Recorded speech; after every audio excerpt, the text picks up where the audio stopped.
Deciphering the Enigma of Soviet Cold War Bunkers. Forgotten fortresses, hidden beneath the vast stretches of the former Soviet Union, lie colossal structures that once embodied the fears, ambitions, and paranoia of an era defined by the threat of nuclear annihilation. These are not mere bunkers. They are entire subterranean fortresses, relics of a global standoff between East and West, built to survive the unthinkable. When the Iron Curtain fell and the archives of the Soviet Union began to crack open, a new kind of archaeology emerged. One that didn't dig through ancient ruins, but instead descended into the Cold War's concrete catacombs. The scale of the Soviet bunker program was staggering. From the outskirts of Moscow to the Ural Mountains, deep within the forests of Siberia and under nondescript urban buildings, these fortresses were part of a vast, classified network. Their existence was shielded not only by secrecy, but by disinformation, urban legends, and a bureaucratic fog that made even high-ranking officials question what truly lay beneath their feet. Designed to house military command, political elites, and in some cases, entire civilian populations, these bunkers were built in silence, often at enormous cost. One of the most startling revelations after the Cold War was just how many of these facilities had been constructed and how deeply integrated they were into Soviet defensive doctrine. Facilities like Remenki 43, believed to be a self-sufficient underground city beneath Moscow, were rumored to house up to 15,000 people for extended periods. Other sites, like the Yamantau Mountain Complex, were so shrouded in mystery that even today, their full purpose remains speculative.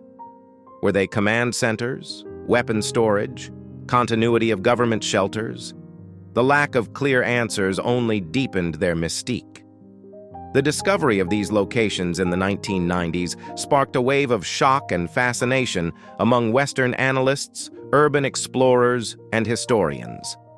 Satellite imagery revealed unusually shaped hills or strange ventilation shafts in remote regions. Declassified documents hinted at construction projects hidden in military budgets under vague code names.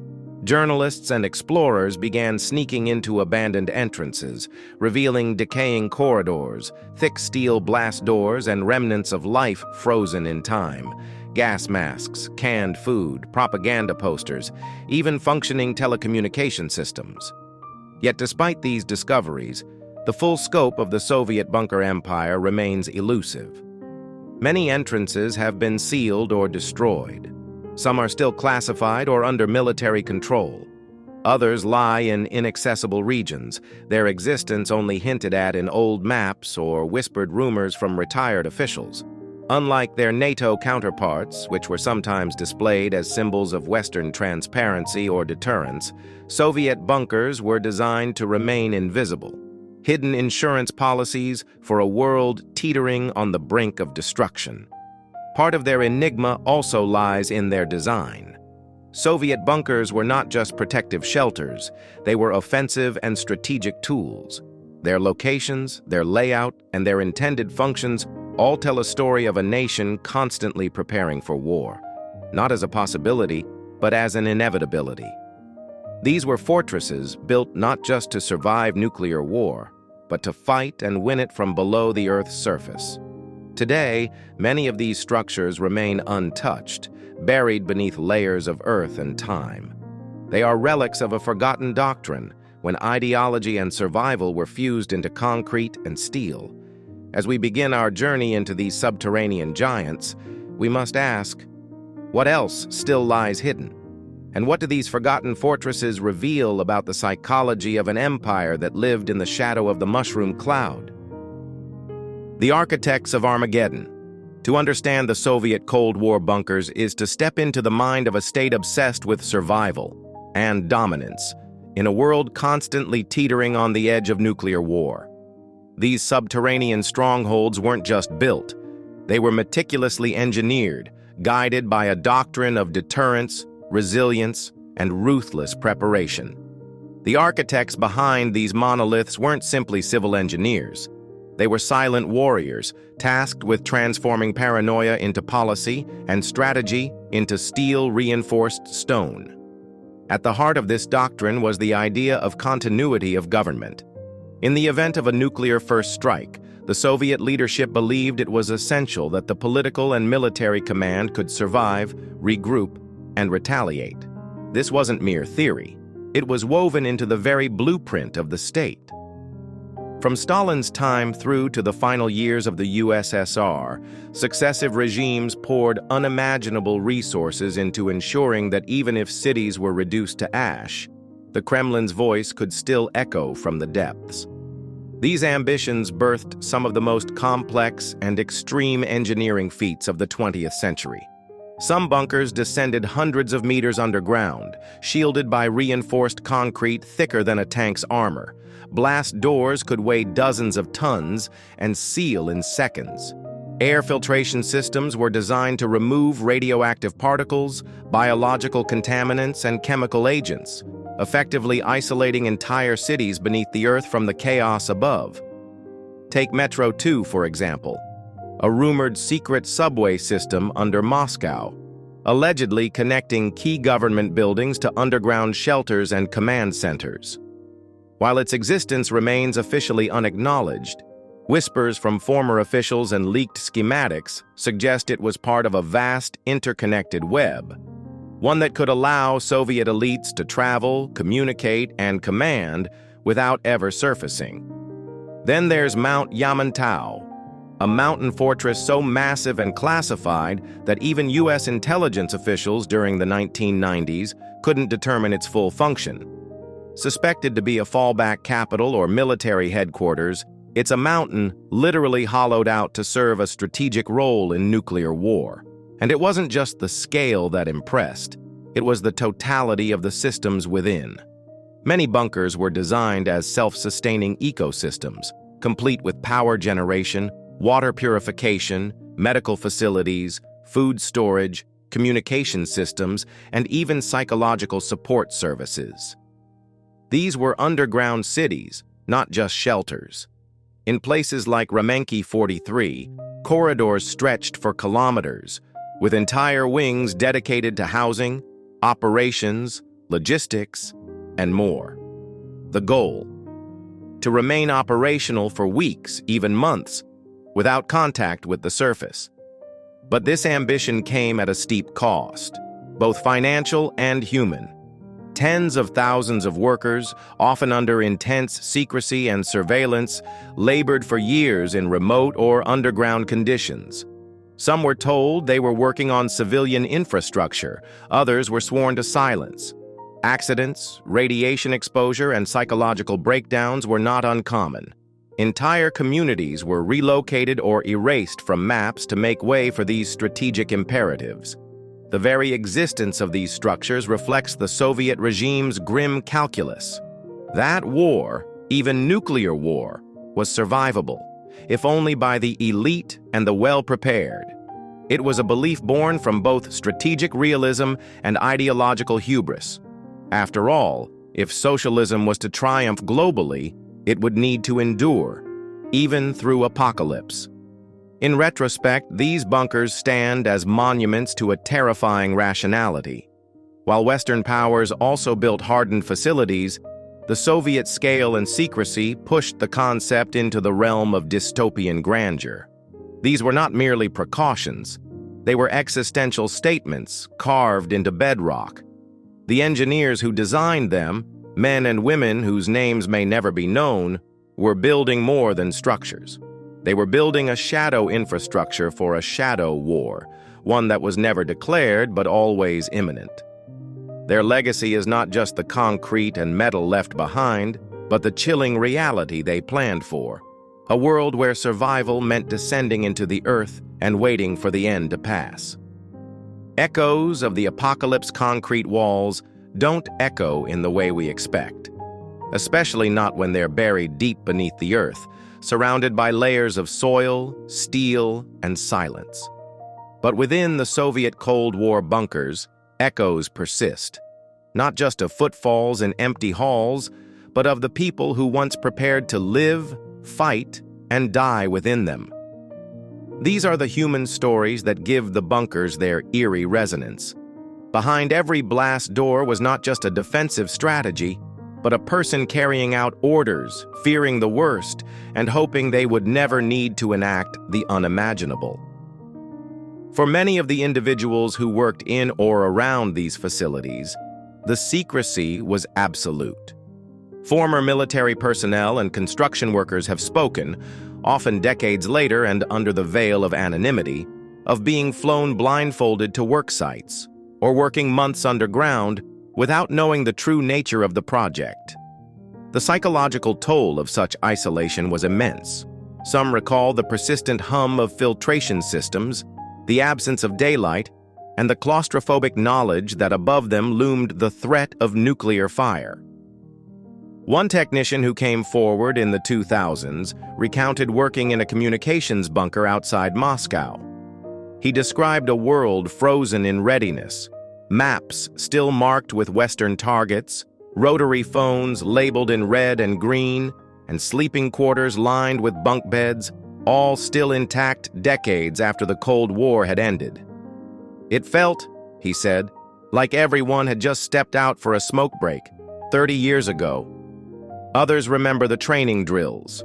In facilities like Taganrog 42 or Chekhov 1, emergency procedures were rehearsed over and over. Sirens would wail and personnel would seal the compound, often remaining locked in for days to simulate real nuclear strike conditions. During these drills, meals were rationed, external communication was cut, and even entertainment was carefully managed to avoid psychological collapse. "We laughed about it then," said one former officer. "But deep down, we knew. If this ever became real, we wouldn't be laughing." What makes these stories even more harrowing is understanding the scenarios these bunkers were designed to endure. Soviet military planners didn't just prepare for nuclear strikes, they anticipated total annihilation. Strategic simulations modeled cities reduced to ash, transportation networks destroyed, and leadership decimated. Within that chaos, the bunkers were to become the last redoubt of order, control, and retaliation. Deep inside Zvezda 9, an alleged underground command post, entire sections were devoted to launching counterattacks, ensuring the USSR's capacity to strike back even if half the nation was already gone. But survival underground came with a price. Psychologists consulted on long-term bunker habitation warned of severe mental health risks, paranoia, hallucinations, depression. The lack of sunlight and natural cycles disrupted circadian rhythms. Small disputes could spiral into breakdowns.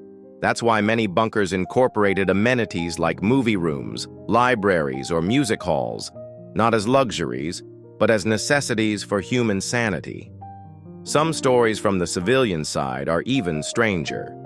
In towns near bunker complexes, rumors would swirl about what was hidden behind fenced compounds or beneath hills with no clear purpose. Children dared each other to climb near restricted areas. Locals reported hearing mechanical noises at odd hours. After the USSR's collapse, when some bunkers were briefly opened or abandoned, these same locals were the first to explore them, sometimes finding rooms filled with relics of a past that had been sealed away. Soviet uniforms, Lenin busts, instruction manuals for nuclear war. These human echoes are what turned concrete chambers into haunted spaces, not by ghosts, but by the weight of what almost happened. For decades, tens of thousands of people worked within a system that assumed the end of the world was not only possible, but inevitable. Their lives, routines, and sacrifices were shaped by that grim expectation.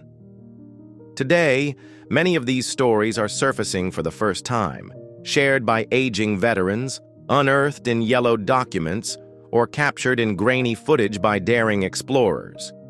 Each account adds depth to the cold steel corridors and thick concrete walls, reminding us that the Cold War was never just a battle of ideologies or arsenals. It was also a human drama, played out in secret, underground, and always in the shadow of apocalypse. Declassified depths. For decades, the deepest secrets of the Soviet Union lay buried beneath layers of reinforced concrete and bureaucracy. But time has a way of cracking even the most well-guarded vaults. As documents have been declassified, satellite images dissected, and witnesses emboldened to speak, a new wave of revelations has emerged. These aren't just stories of bunkers. They're windows into a Cold War mindset, revealing just how far the Soviet regime was willing to go to preserve power in the event of total destruction. The declassification process began slowly in the post-Soviet era, as Russia grappled with its identity and the weight of its Cold War legacy. In the 1990s, select files were released, revealing vague references to strategic continuity shelters and deep reserve command centers. The terminology was deliberately obtuse, designed to obscure rather than clarify. But curious analysts and historians began connecting the dots, matching construction budgets with satellite anomalies, tracking witness testimonies against topographic shifts. One of the most astonishing breakthroughs came from American intelligence agencies, whose declassified satellite imagery began showing unusual terrain features across Russia and the former Soviet republics. These included odd geometric hills, symmetrical depressions, or linear scars in remote landscapes, telltale signs of ventilation systems, emergency exits, or buried rail access. When matched with now declassified construction records, many of these sites began to take shape. Bunkers hidden beneath mountain ranges, inside abandoned factories, or below civilian airports. Perhaps most striking was the discovery of dual-purpose facilities, buildings that appeared ordinary above ground but concealed vast underground structures below. In Kiev, for instance, a seemingly nondescript telecom office was later revealed to be connected to an enormous underground command post, complete with redundant power supplies, secure lines to Moscow, and autonomous life support systems. These hidden infrastructures highlight just how integrated the Soviet civil and military defenses had become, a society built on layers of deception and duality. Not all revelations came from documents or maps.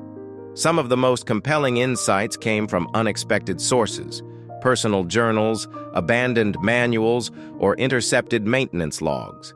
In one case, a cache of photographs was discovered in a private home, showing the construction of an unidentified bunker complex in the Kazakh steppe. In another, a defected engineer recalled a network of secret tunnels running beneath the Volga River, allegedly connecting high-priority military installations in case of siege or collapse. With these discoveries came debunking. Myths that had circulated for decades, like the idea of a fully automated nuclear doomsday machine buried beneath the Ural Mountains, were either confirmed in part or revealed to be Cold War propaganda. One long-believed fiction, that of a secret underground city where Soviet leaders could live for years post-attack, was partially validated by the exposure of Ramenki 43. While not quite a self-sustaining metropolis, its scale and design came eerily close to the urban legends whispered by locals for years. Still, much remains cloaked in mystery. Entire files are marked with red stamps, "Do not release until 2050," or have been heavily redacted to the point of incoherence. Some bunkers, believed to be too sensitive or too compromised, were never officially acknowledged, let alone opened to researchers. Satellite images are still being blurred by modern Russian authorities, suggesting that even today, some Cold War ghosts remain active components of current defense doctrine. The truth is that declassification is not disclosure. The Soviet state may have dissolved, but the culture of secrecy lingers. What we know today may only scratch the surface, a tip of the subterranean iceberg. The rest lies in shredded files, closed archives, or beneath tons of concrete where even time dares not intrude. But every new map overlay, every spoken memory, every cracked door adds a layer to our understanding. These bunkers weren't just strategic tools. They were manifestations of a worldview, one that prepared relentlessly for a future it hoped to avoid but never dismissed. In pulling back the curtain, we don't just uncover architecture. We uncover fear, power, and the strange calculus of survival that defined an age. Preserving the past, learning for the future. The Cold War may have ended over 3 decades ago, but its physical legacy still looms, silent, vast, and decaying beneath the ground. As modern Russia and former Soviet republics grapple with the remains of this hidden infrastructure, the question becomes, what do we do with these forgotten giants? Should they be preserved as historical relics, sealed off as dangerous remnants, or repurposed for a new age? The answers reveal as much about our future as they do about the past. In recent years, a growing movement of historians, urban explorers, and preservationists has pushed to recognize Soviet-era bunkers as vital pieces of 20th century heritage. These structures, once shrouded in secrecy, are now being acknowledged as feats of engineering, reflections of geopolitical anxiety, and testimonies to the surreal logic of life under the constant threat of nuclear war. Across Russia, Ukraine, Belarus, and the Baltic states, select sites have been reopened, stabilized, and even turned into museums or tourist attractions. Take the Balaclava submarine base in Crimea, once a top-secret naval facility buried beneath a mountain, capable of withstanding a direct nuclear strike. Today, it's a fully functioning museum, with guided tours through echoing submarine pens, missile storage rooms, and war planning chambers. In Lithuania, the Plokštain missile base, part of the Soviet Union's strategic missile network, has also been transformed into a Cold War museum, allowing visitors to descend into former launch control rooms and learn about the doctrine of mutually assured destruction. Yet preservation is not always straightforward. Many bunkers have deteriorated beyond repair, their interiors flooded or crumbling.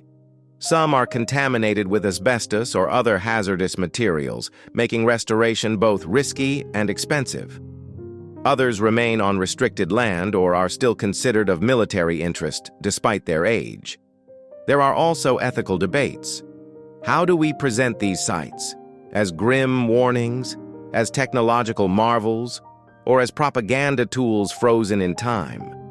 Beyond preservation, there are lessons to be learned about power, planning, and paranoia.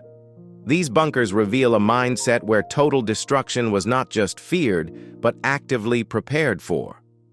They show how ideology can shape infrastructure, how fear can breed over-engineering, and how entire generations can live under invisible yet omnipresent threat.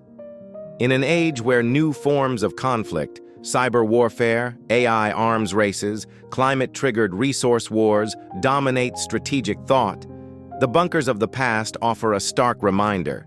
Preparing for worst-case scenarios is both necessary and deeply human, but it also comes at a price.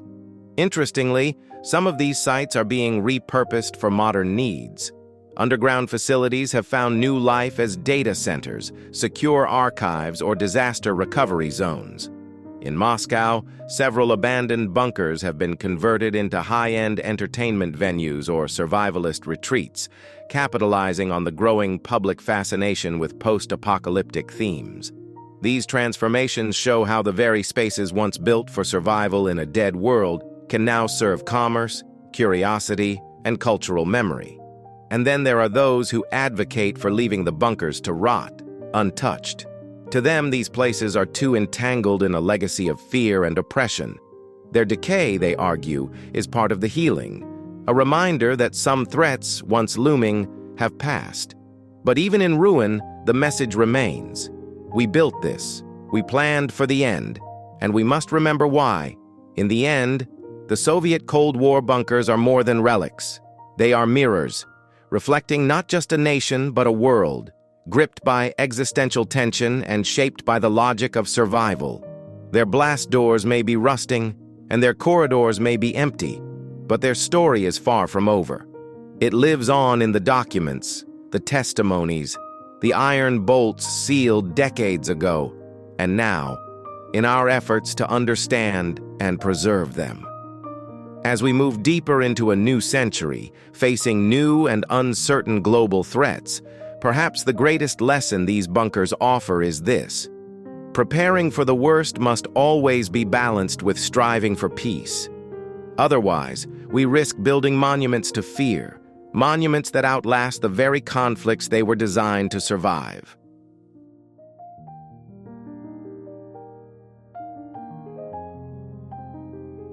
The Cold War is over, but its shadows remain.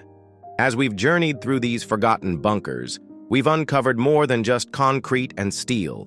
We've unearthed a mindset, one shaped by fear, strategy, and the haunting possibility of total war. These hidden fortresses, once secret tools of survival, now stand as silent monuments to a world that almost ended itself. If you found this dive into Cold War history fascinating, don't forget to like, share, and subscribe for more deep explorations into the unseen corners of military strategy and global conflict. And remember, the past is never as buried as we think. It waits, just beneath the surface,